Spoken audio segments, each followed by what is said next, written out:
ان کے خلاف شیعہ اور بریلوی علماء لامبند ہو رہے ہیں۔ سرکار نے لکھنؤ میں ان کے لیکچر دینے پر روک لگا دی ہے اور اب ان کے خلاف فتویٰ بھی جاری ہو گیا ہے جس میں ان کے بھاشنوں کو حرام قرار دیا گیا ہے۔ دنیا کے مسلمان بہت بڑی تعداد میں اماموں، فقیروں، درویشوں کی مزاروں پہ جاتے ہیں، اپنی عقیدت پیش کرتے ہیں اور وہاں منتیں مانگتے ہیں۔ ذاکر نائک کہتے ہیں کہ جو مر چکا اس سے کچھ مانگ نہیں سکتے، یہاں تک کہ پیغمبر محمد صاحب سے بھی نہیں۔ آج کی تاریخ میں ہم محمد صلی اللہ علیہ وسلم سے بھی نہیں مانگ سکتے۔ باقی لوگ کو تو چھوڑو، سنت اور باقی بابا لوگ کو چھوڑو، محمد صلی اللہ علیہ وسلم کو بھی ماننا ہمارے لیے حرام ہے۔ جو شخص ذاکر نائک اسامہ بن لادن کی بھی تعریف کرتے ہیں، کہتے ہیں کہ اگر وہ آتنکوادی ہے تو ہر مسلمان کو آتنکوادی ہونا چاہیے۔ آپ میری رائے پوچھیں تو اگر اسامہ بن لادن اسلام کے دشمنوں سے لڑ رہا ہے تو پھر میں اس کے ساتھ ہوں۔ اگر وہ امریکہ یعنی ایک آتنکوادی کو آتنکت کر رہا ہے تو میں اس کے ساتھ ہوں۔ پھر تو ہر مسلم کو آتنکوادی ہونا چاہیے۔ ذاکر نائک مہاراشٹر کے ہیں، دنیا بھر میں اسلام پہ لیکچر دیتے ہیں۔ وہ اسلامک ریسرچ فاؤنڈیشن نام کی سنستھا چلاتے ہیں جو پیس ٹی وی نام کا چینل چلاتی ہے۔ ذاکر نائک کے بھاشنوں سے تمام مسلمان ناراض ہیں۔ وہ مزاروں کو مٹی میں ملانے کی بات کرتے ہیں، محمد صاحب سے بھی منت مانگنے کے خلاف ہیں کیونکہ وہ مر چکے ہیں۔ وہ امام حسین کے قاتل شاسک یزید کی بڑائی کرتے ہیں۔ یو پی میں ان کے خلاف شیعہ اور بریلوی سنی علماء لامبند ہو رہے ہیں۔ سرکار نے لکھنؤ میں ان کے لیکچر دینے پہ روک لگا دی ہے۔ اب ان کے خلاف فتویٰ بھی آ گیا ہے جس میں ان کے بھاشنوں کو حرام قرار دیا گیا ہے۔ اگر اس کا عقیدہ ایسا ہے کہ نبی مردہ ہو کے مٹی میں مل گئے تو وہ کافر ہو گیا، اور جو لوگ اس عقیدے پر چلیں گے وہ بھی کافر ہو جائیں گے۔ حالانکہ ذاکر نائک کے سمرتھک اسے غلط نہیں سمجھتے ہیں۔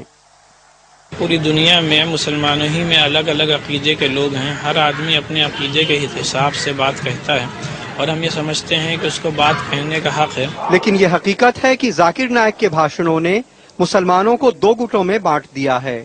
لکھنؤ سے Kamal Khan, N D T V India کے لیے۔ اور اس معاملے میں اپنی صفائی دیتے ہوئے ذاکر نائک نے کہا ہے کہ میں نے اسامہ بن لادن کے بارے میں جو بات کہی ہے اسے ادھورے ڈھنگ سے دیکھا جا رہا ہے۔ کیونکہ اسامہ بن لادن کی تحقیق نہیں کی، صرف بی بی سی اور سی این این کے بارے میں سن کے میں کہوں گا اس کے بارے میں، تو قرآن کی آیت سورہ حجرات میں سورہ نمبر 49 آیت نمبر 6 میں جب بھی کوئی بات آپ تک پہنچاتا ہے اس کی تحقیق اور دوسرے کو پہنچانے کے لیے، تو نہ میں دہشت گرد کہا، نہ اچھا انسان کہا، نہ برا کیا۔ لیکن اگر میں یہ کہتا ہوں کہ جو بھی دشمن اسلام کے خلاف لڑ رہا ہے میں ان کے ساتھ ہوں۔ وہ یہ بھی کہتے ہیں کہ ایسی بات پہلے بھی کہی گئی ہے لیکن مجھے ہی نشانہ کیوں بنایا جا رہا ہے۔ وہ لوگ مجھ پہ فتویٰ جاری کرتے ہیں کہ کیونکہ میں نے یزید کے بعد رحیم اللہ کہا، میں اللہ بھی کہا، میں کافر ہوں، تو ان کو یہ بھی فتویٰ جاری کرنا چاہیے کہ امام غزالی نعوذ باللہ کافر ہے۔ یہ کہنا چاہیے کہ جس نے بخاری شریف کی شرح لکھی حافظ ابن حجر اسقلانی، وہ بھی کافر ہے، نعوذ باللہ رحیم اللہ۔ تو دیکھنا چاہیے کہ جو لوگ نے فتویٰ دیے، دارالعلوم دیوبند، دارالعلوم ندوہ، جماعت اسلامی، اہل حدیث، سارے علماء کہتے اختلاف ہے، اور اگر کوئی کہتا ہے تو کہہ سکتا ہے، اور کچھ لوگ نے علماء نے کہا کہ کہنا مستحب ہے۔ تو یہ لوگ، اس کا مطلب یہ لوگ کہ مجھے پک آؤٹ کر کے یہ چیز تو ہزاروں لوگ کہہ رہے، کیوں مجھے ہی لے کے ان لوگ اگر فتویٰ جاری کرنا ہے تو یہ فتویٰ جاری کرنا چاہیے کہ جتنے لوگ نے کہا اور لکھ دینا چاہیے۔ اور اس مسئلے پر ہم نے اسلامی ودوان مولانا وحید الدین خان کی بھی رائے جاننے کی کوشش کی۔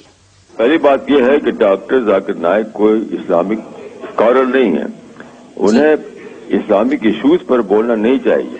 دوسری بات یہ جو ہے کہ پیغمبر سے ماننے والی بات، تو مسلمانوں میں دو علماء کے دو طبقے ہیں، ایک دیوبندی علماء کہلاتے ہیں، دوسرے بریلوی علماء کہلاتے ہیں۔ تو بریلوی علماء یہ مانتے ہیں کہ رسول اللہ سے ہم مانگ سکتے ہیں، لیکن جو دیوبندی علماء ہیں وہ اس کو جائز نہیں سمجھتے۔ تو دو الگ الگ رائے ہیں مسلم علماء کے درمیان۔ میں فتویٰ کے طریقے کو غلط سمجھتا ہوں۔ اگر کسی کو کسی کی رائے ٹھیک نہیں لگتی تو وہ اس کے لیے ریزن پیش کرے، ریزن قرآن اور حدیث سے ریفرنسز دے۔ فتویٰ لگانا یہ میں اس کو بہت غلط سمجھتا ہوں۔ کسی کو یہ ادھیکار نہیں ہے کہ کسی کے اوپر فتویٰ لگائے، یہ ادھیکار کسی کو ہے ہی نہیں۔ صرف یہ ادھیکار ہے کہ وہ اپنی بات کو قرآن اور حدیث کے ریفرنس کے ساتھ پیش کرے۔ جو اسلام کا نام لے